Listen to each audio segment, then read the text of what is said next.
This is our fourth video of thermodynamics. Third video के अंदर अपन ने देखा था कि साइक्लिक प्रोसेस क्या होता है और साइक्लिक प्रोसेस के न्यूमेरिकल किस तरीके से अपन अटेम्प्ट करते हैं। साइक्लिक प्रोसेस में कौन सी क्वांटिटी जीरो होती है ये भी अपन ने देखा था। और लास्ट टाइम एक न्यूमेरिकल मैंने सॉल्व करवाया था, एक मैंने आपको सॉल्व करने के लिए दिया था। उस न्यूमेरिकल का सॉल्यूशन करते हैं, उसके बाद में अपन कंटिन्यू करेंगे। वो जो प्रीवियस क्लास में अपन को न्यूमेरिकल दे रखा था वो कुछ इस तरीके से था कि हमारे पास ये एक पीवी कर्व था, यहाँ हमारे पास P था, यहाँ हमारे पास V था, और ये जो हमारे पास पीवी कर्व था वो कुछ इस तरीके का दे रखा था। ऐसा पीवी कर्व अपन को दे रखा था। और जो वैल्यूज़ की बात करते हैं तो यहाँ पर वैल्यू अपन ने ले रखी थी 2, यहाँ पर अपन ने वैल्यू ले रखी थी 4, यहाँ पर हमारे पास आई थिंक वैल्यू थी 2.5 और ये हमारे पास था 3.5, और यहाँ पर हमारे पास वैल्यू थी 1, यहाँ वैल्यू थी प्रेशर की 2 और यहाँ टॉप मोस्ट वैल्यू थी हमारे पास 4। ये हमारे पास था और एरो कुछ इस तरीके से लगा रखे थे, दैट इज़ एंटी क्लॉकवाइज। और हमें पता है कि work done by the gas calculate करना है। तो work done by the gas जो होता है वो होता क्या है, तो area of the close loop या फिर area of the complete loop जो है उसका एरिया ही हमारे पास क्या बनता है, वर्क डन बनता है। तो यहाँ अगर वर्क डन मेरे को निकालना है, इसका मतलब मेरे को क्या निकालना है, that work done is equal to area of the loop. अब एरिया ऑफ द लूप कैसे निकालेंगे, तो हमें पता है कि एक सेमी सर्कल अलग है और दूसरा सेमी सर्कल अलग रेडियस का है। तो हमने इस सेमी सर्कल ऊपर वाले का सबसे पहले एरिया निकाल लिया, फिर इसके बाद में इसको निकालेंगे और दोनों को ऐड कर देंगे। तो ऊपर वाला जो एरिया होगा सबसे पहले उसको मैंने नाम दे दिया A1, और ये एरिया कितना हो जाएगा, तो हमें पता है एरिया होता है पाई आर स्क्वायर, और हाफ के लिए हो जाएगा पाई आर स्क्वायर बाई 2। इस पाई आर स्क्वायर बाई 2 को अगर मैं और लिखना चाहूँ तो क्या लिखूंगा, तो पाई 2 की जगह 2 और r को मैंने लिख दिया d बाई 2, तो ये हो जाएगा d स्क्वायर बाई 4। तो ये ओवरऑल हमारे पास बन जाएगा पाई d स्क्वायर डिवाइड बाई 8। ये हमारे पास आंसर आएगा। इसके बाद में अगर मैं बात करता हूँ कि पाई बाई 8 और जो हमारे पास d है, d का स्क्वायर, तो डायमीटर कितना हो जाएगा, तो एक तो डायमीटर यहाँ से यहाँ तक का हो गया जिसकी वैल्यू है 2 to 4, यानी कि ये आएगा 2, और एक हमारे पास डायमीटर, क्योंकि डायमीटर का स्क्वायर है तो दूसरा डायमीटर यहाँ आएगा। तो ये रेडियस आ गया हमारे पास, यहाँ से लेके यहाँ तक का रेडियस, ये कितना है 2, तो डायमीटर हो जाएगा 4। ओके, तो ये 8 बन जाएगा और 8 कैंसिल आउट हो जाएगा, तो हमारे पास बचेगा पाई। इसके बाद में अगर मैं बात करता हूँ कि ये जो डाउनवर्ड में जो एरिया है जिसको नाम दिया अपन ने A2, इसका एरिया कितना हो जाएगा, तो एरिया फिर से हमारे पास ये फॉर्मूला आ जाएगा पाई आर स्क्वायर बाई 2, और पाई की जगह पाई, 2 की जगह 2 और r को लिख दिया d by 2, that is d square by 4। यानी कि फिर से हमारे पास आ जाएगा पाई बाई 8 और ये हो जाएगा d स्क्वायर। अगर मैं बात करता हूँ पाई बाई 8 को मैंने एज इट इज़ लिखा, और d की अगर मैं बात करता हूँ तो डायमीटर कितना हो जाएगा, तो ये वाला जो डायमीटर होगा यहाँ से यहाँ तक का ये बन गया 1, और ये जो डायमीटर हमारे पास ये बन जाएगा, तो ये रेडियस दे रखा है 1, तो डायमीटर हो जाएगा 2, तो ये हमारे पास बन जाएगा दैट इज़ पाई बाई 4। ये हो गया रेडियस, सॉरी डायमीटर 1 और ये रेडियस है, तो इसका डायमीटर कितना हो जाएगा, तो रेडियस 1 है तो डायमीटर 2, तो ये हो गया 2, तो आंसर आई है। इन दोनों एरियाज़ को अपन ऐड करेंगे। ऐड करने के बाद में हमारे पास जो वैल्यू आएगी तो वो कितनी आएगी, तो मुझे पता है कि complete area is equal to that is pi plus pi by 4, तो हमारे पास आ जाएगा 5 by 4 pi, that is our correct option. इसके बाद में 5 बाई 4 पॉजिटिव या नेगेटिव होगा, तो एंटी क्लॉकवाइज में चल रहे हैं तो ये नेगेटिव होगा, और क्लॉकवाइज में चल रहे हैं तो पॉजिटिव, क्योंकि एंटी क्लॉकवाइज में वॉल्यूम डिक्रीज होगा तो वर्क डन जो होता है P इंटीग्रेशन ऑफ dV होता है, तो dV में मतलब V2 माइनस V1 होता है। तो P को मैंने बाहर निकाला तो इंटीग्रेशन dV का V2 माइनस V1, तो V2 क्या हो रहा है, कम, तो इसका मतलब नेगेटिव। और क्लॉकवाइज में क्या होगा, V2 ज़्यादा हो रहा है तो V2 माइनस V1 जो हो जाएगा वो पॉजिटिव हो जाएगा।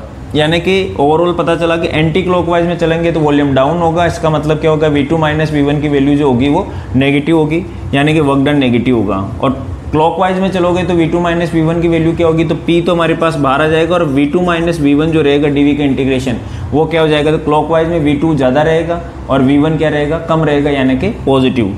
तो याद रखें एंटी क्लॉकवाइज है तो नेगेटिव, इसलिए मैंने साइन माइनस का यूज़ किया। ये हमारे पास ऑप्शन होगा, कई बार पॉजिटिव नेगेटिव दोनों दे रखे होते हैं, तो हमें चूज़ करना है कि नेगेटिव या पॉजिटिव। तो एंटी क्लॉकवाइज के अंदर नेगेटिव और क्लॉकवाइज के अंदर पॉजिटिव। ठीक है, ये लास्ट टाइम अपन ने न्यूमेरिकल किया था, आज अपन इसको कंटिन्यू करेंगे। और नया टॉपिक अपन लेंगे आज, और नए टॉपिक का जो नाम रहेगा वो रहेगा मोलर स्पेसिफिक हीट। आज अपन देखते हैं मोलर स्पेसिफिक हीट होती क्या है। Molar specific heat, molar specific heat. Okay, molar specific heat जो होती है वो क्या होती है, तो इसका जो फॉर्मूला होता है इसको रिप्रेजेंट करते हैं C से, और फॉर्मूला होता है delta Q upon N delta T। ये हमारे पास फॉर्मूला होता है delta Q upon N delta T। यहाँ से अगर मैं इसको डिफाइन करूँ तो ये क्या बन जाएगा, that is heat required to increase the temperature by 1 degree celsius of 1 mole gas. यानी कहने का मतलब क्या हो गया, heat required to increase the temperature by 1 degree celsius of 1 mole of the gas. ये जो हमारे पास रहेगा इसको अपन क्या बोलते हैं, मोलर स्पेसिफिक हीट बोलते हैं। ठीक है, अच्छा अब इससे रिलेटेड न्यूमेरिकल क्या बन सकता है, तो मोलर स्पेसिफिक हीट पूछ सकता है किसी के लिए, किसी भी प्रोसेस के लिए। 1 बाय 1 करके अपन देखते हैं। सबसे पहले अपन ने मीनिंग अंडरस्टैंड किया कि delta Q by N delta T बनता है heat required to increase the temperature by 1 degree celsius of 1 mole gas. ठीक, अच्छा अब मान लेते हैं कि सबसे पहले मैंने आपसे पूछा कि find out molar specific heat for adiabatic process, तो अपन ने निकाला molar specific heat that is C for adiabatic process, for adiabatic process. अगर अपन एडियाबेटिक प्रोसेस की बात करें तो उसके लिए C की वैल्यू क्या होगी, तो हमें पता है कि sir C is equal to हमारे पास होता है delta Q upon N delta T, ये हमारे पास होता है। और एडियाबेटिक प्रोसेस के लिए हमें पता है कि डेल्टा Q जो रहता है वो 0 रहता है। अगर डेल्टा Q 0 रहता है तो उस कंडीशन में क्या हो जाएगा, तो हमारे पास जो C की वैल्यू आएगी वो भी 0 आएगी। तो एडियाबेटिक प्रोसेस के लिए जो C बना वो कितना बना, 0 बना। इसके बाद में अगर अपन बात करते हैं मोलर स्पेसिफिक हीट यानी कि C कैलकुलेट करना है, और अब ले लेते हैं कोई दूसरा प्रोसेस, मान लो आइसोथर्मल प्रोसेस है। तो फॉर आइसोथर्मल प्रोसेस, अगर मैं आइसोथर्मल प्रोसेस की बात करता हूँ तो मुझे पता है कि टेम्परेचर कांस्टेंट रहता है। तो जो C का हमारे पास फॉर्मूला आता है C is equal to delta Q upon N delta T, ये हमारे पास फॉर्मूला था। और आइसोथर्मल में टेम्परेचर कांस्टेंट है, इसका मतलब डेल्टा T क्या होगा, 0। और अगर डेल्टा T 0 होगा तो C क्या होगा, इनफाइनाइट। ये 0 है तो उस कंडीशन में C की वैल्यू हमारे पास आएगी इनफाइनाइट। तो ये दो वैल्यूज हमें लर्न हो गई कि एडियाबेटिक के लिए C क्या होगा और आइसोथर्मल के लिए क्या होगा। इसी तरीके से अपन देखते हैं कि C कैलकुलेट करना है फॉर, लेट अस सपोज हमारे पास आ गया आइसोबेरिक, मान लो कोई सा भी ले लो, आइसोकोरिक ले लो, आइसोबेरिक ले लो। सबसे पहले मान लो आइसोकोरिक ले लेता हूँ, आइसोकोरिक प्रोसेस। 4 प्रोसेस हमारे पास मोस्टली है, इनमें से 1 बाय 1 करके अपन स्टडी करें। 2 अपन ने देख लिए, थर्ड वन आइसोकोरिक प्रोसेस ले लिया मान लो। अब हमें पता है कि जो फर्स्ट लॉ ऑफ थर्मोडायनेमिक्स होता है वो होता है delta Q is equal to delta U plus work done by the gas, ये हमारे पास फॉर्मूला होता है।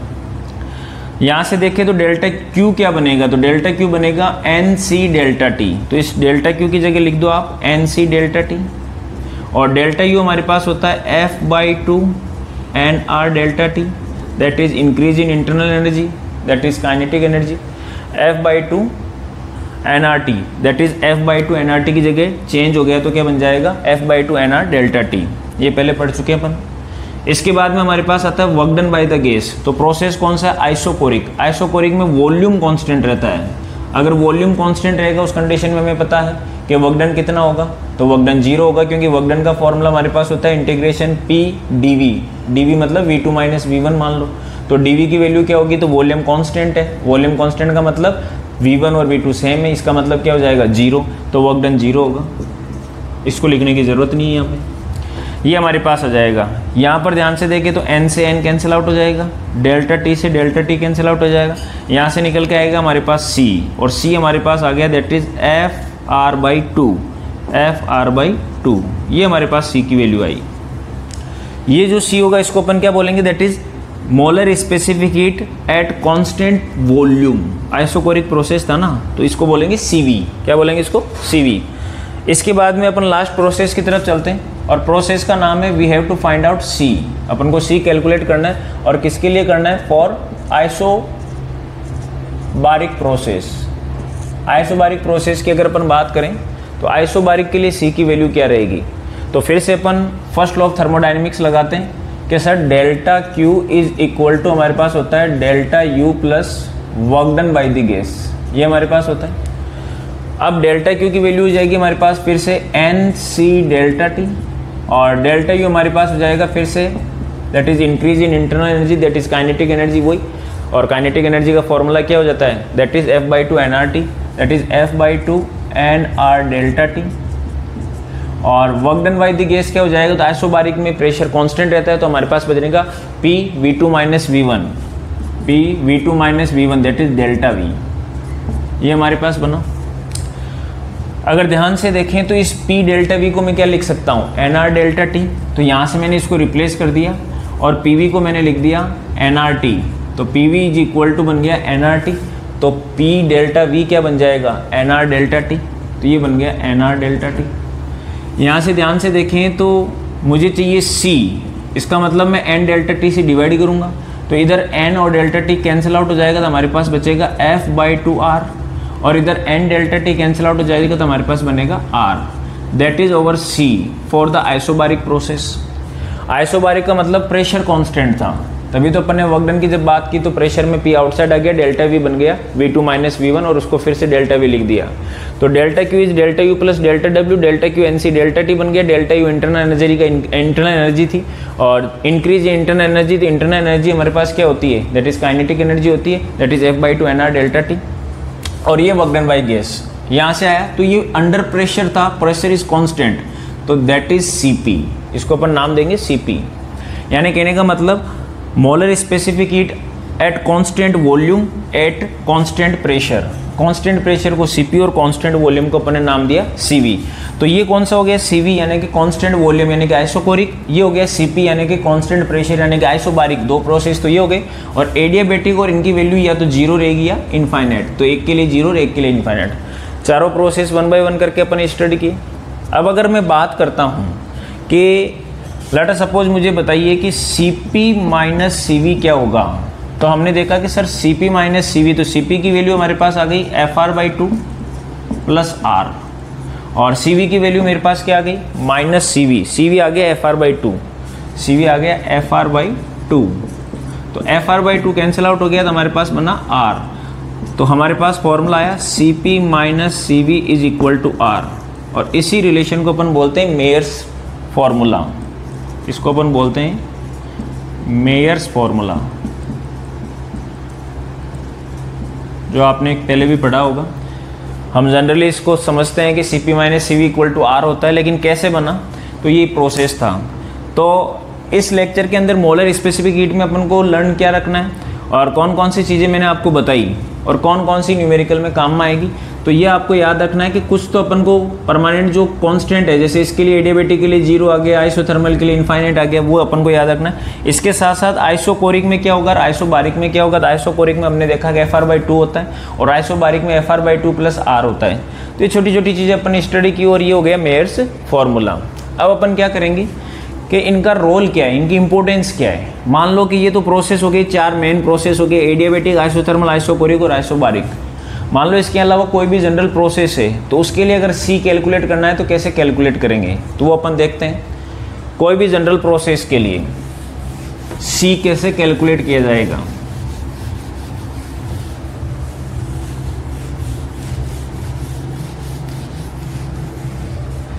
यह हेडिंग लगाते हैं अपन सी किसके लिए, किसी भी जनरल प्रोसेस के लिए, for any general process. General process से मेरा मीनिंग है कि वो न तो आइसोथर्मल है, ना एडियाबेटिक है, ना आइसोकोरिक हो, ना ही आइसोबारिक है, और ही कोई प्रोसेस है हमारे पास। ठीक है, उसके लिए सी अपन को कैसे कैलकुलेट करना है, तो इसको ड्राइव करते हैं अपन सबसे पहले कि हमें पता है कि delta Q is equal to, पहले मैं लिखता हूँ delta Q is equal to delta U plus work done by the gas, ये हमारे पास है। अगर मैं स्मॉल वैल्यू पे बात करूं तो इसको मैं ये भी लिख सकता हूं D Q is equal to delta U plus, और ये हमारे पास हो जाएगा work done by the gas यानी कि डेल्टा डब्ल्यू अपन लिख सकते हैं। ये हमारे जो डी यू है, सॉरी डी डब्ल्यू था, इसको work done by the gas को एज इट इज रखता हूँ work done by the gas. देखना जरा ध्यान से क्या बनेगा, तो D Q is D you plus work done by the gas हमारे पास आ गया।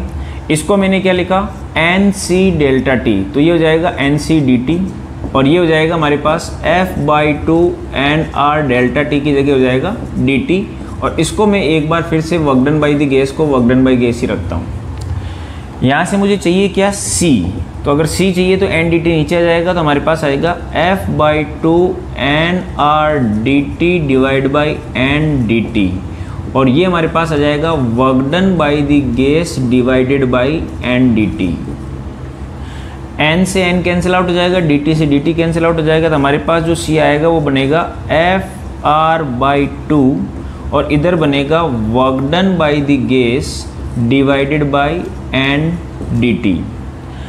एफ आर बाई टू जो है वो क्या हो गया, सी वी, या तो आप इसी फॉर्मेट में रख लें, ये वाला फॉर्मेट, और इस फॉर्मेट में अगर ना रखें और सॉल्व करना चाहते हैं तो इसको क्या लिख सकते हैं, सी इज इक्वल टू, ये बन जाएगा सी वी, और ये बन जाएगा work done by the gas, और डिवाइड बाई बन जाएगा एन डी टी। ये हमारे पास फॉर्मूला आएगा, आप चाहो जिसमें इसको याद रख सकते हैं।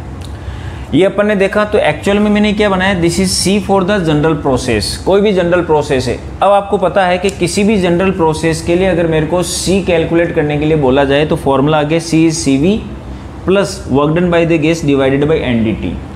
इसमें ये जो चीज़ आ रही है work done by the gas, ये ऑलरेडी मैंने आपको प्रीवियस वीडियो में समझाया था कि कोई भी जनरल प्रोसेस हो उसके लिए work done by the gas कैसे निकलेगा। जैसे पिछली बार मैंने कोई एग्जांपल लिया, मान लो कोई भी एग्जांपल था, एक बार फिर से मैं एग्जांपल लेता हूँ। मान लो हमारे पास आ गया वी स्क्वायर, ये आ गया V square T cube is constant, ये हमारे पास आ गया V square T cube is constant. तो ये कौन सा प्रोसेस है, वी डोंट नो, तो इसको अपन बोलते हैं जनरल प्रोसेस है।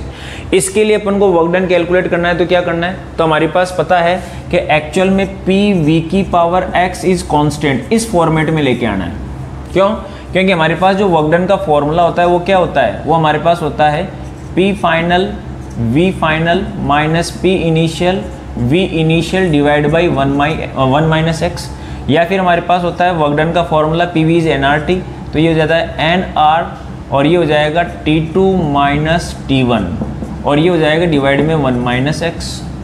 तो एक्चुअल में देखा जाए तो हमने ये फॉर्मूले ड्राइव किए थे, प्रीवियस वीडियो में देखा था। तो ये फॉर्मूला है work done by F, work done for any general process. तो किसी भी जनरल प्रोसेस के लिए वर्क डन निकालना है तो या तो ये काम में लेना है या फिर ये काम में लेना है, ये फॉर्मूलाज काम में लेने हैं। तो इसमें आपको पता है कि 1 माइनस एक्स यानी कि एक्स की वैल्यू चाहिए, और एक्स क्या होता है, वी की पावर जो होती है वो एक्स होती है। तो सबसे पहले जो हमारे पास था उसको इस जनरल फॉर्मेट में कन्वर्ट करें। अब फिर से मैंने एक नया न्यूमेरिकल बना लिया। इस बार इससे रिलेटेड मैं दो क्वेश्चन पूछ सकता हूँ। एक तो बोल सकता हूँ कि इसके लिए वर्क डन कैलकुलेट करें, work done by the gas, और दूसरा पूछ सकता हूँ कि इस जनरल प्रोसेस की सी निकाले यानी कि स्पेसिफिक हीट निकाले, मोलर स्पेसिफिक हीट। तो अगर मेरे को मोलर स्पेसिफिक हीट निकालनी है तो भी मुझे पता है कि मुझे work done by the gas तो कैलकुलेट करना ही होगा। तो सबसे पहले मैं कैलकुलेट करूंगा work done by the gas.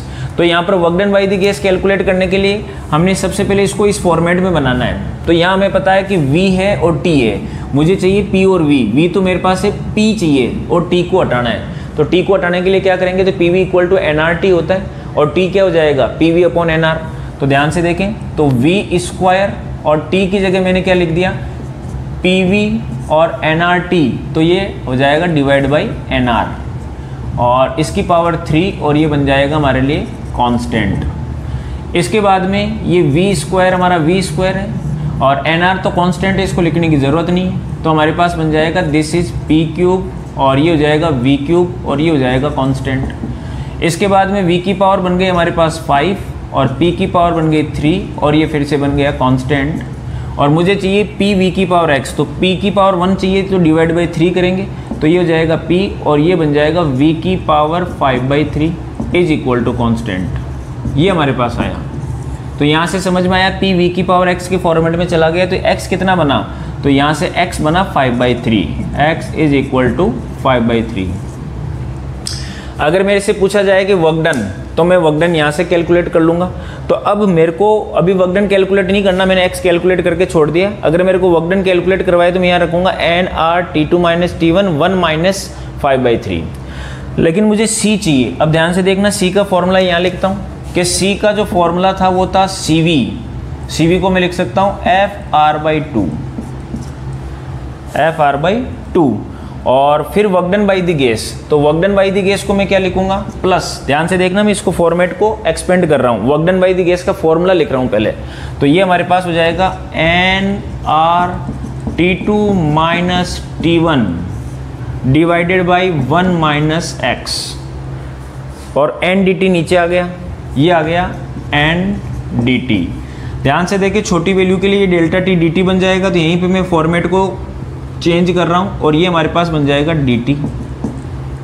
ध्यान से देखें तो n से n कैंसिल आउट हो गया, dt से dt कैंसिल आउट हो गया, तो हमारे पास क्या बन गया FR/2 और ये बन जाएगा हमारे पास, ऊपर बचेगा r और नीचे बनेगा 1 - x। यहाँ से f, मान लो कि ये जो गैस है वो मोनोएटॉमिक गैस है, तो f की वैल्यू हो जाएगी 3 divide by 2 r plus r की वैल्यू r है और 1 - x कितना था 5/3। तो 1 - 5/3 इज 3 - 5 यानी कि -2/3, यह आ जाएगा -2/3। और इसको सोल्व कर लेंगे 3/2r और यह आ जाएगा 3 ऊपर चला जाएगा 3/2r। तो आंसर आ गया 0। ये मैंने वैल्यू जी ऐसी सिलेक्ट की थी, आंसर 0 आ गया। हो सकता है आंसर कुछ भी बन जाए। तो इस तरीके से अपन देखेंगे कि किसी भी जनरल प्रोसेस के लिए अगर आपको वर्क डन कैलकुलेट करवाना हो या फिर मान लेते हैं कि सी कैलकुलेट करवाना हो तो कैसे करेंगे। वर्क डन ऑलरेडी पहले अपन ने देख लिया, ये वर्क डन का प्रोसेस था, इस फॉर्मेट में लाना है। तो इसको इस फॉर्मेट में लाए, यहाँ से हमें x की वैल्यू मिली, यहाँ अपन रखेंगे nr और जो भी टेम्परेचर आपको गिवन होगा फाइनल और इनिशियल वो रखेंगे और 1 - x से आंसर आ जाएगा। यहाँ पर अपन को ये निकालना था तो ये FR/2 रखा, f की वैल्यू मैंने मोनोएटॉमिक के लिए 3 थी, 3/2r लिख दिया। Work done by the gas जो था उसको मैंने फॉर्मूला पहले लिखा nRdt 1 - x, n और dt कैंसिल आउट हो जाएगा नीचे और r और 1 - x बचेगा। x की वैल्यू यहाँ पता थी, r के फॉर्मेट में आंसर आया। ओके, आई होप कुछ समझ में आया होगा आपको कि किस तरीके से मोलर स्पेसिफिक हीट का न्यूमेरिकल बनता है। आप कोई भी प्रोसेस ले सकते हैं अपने हिसाब से, जैसे मैंने v² T³ लिया, आप ले सकते हैं कि p² T² कुछ भी ले सकते हैं।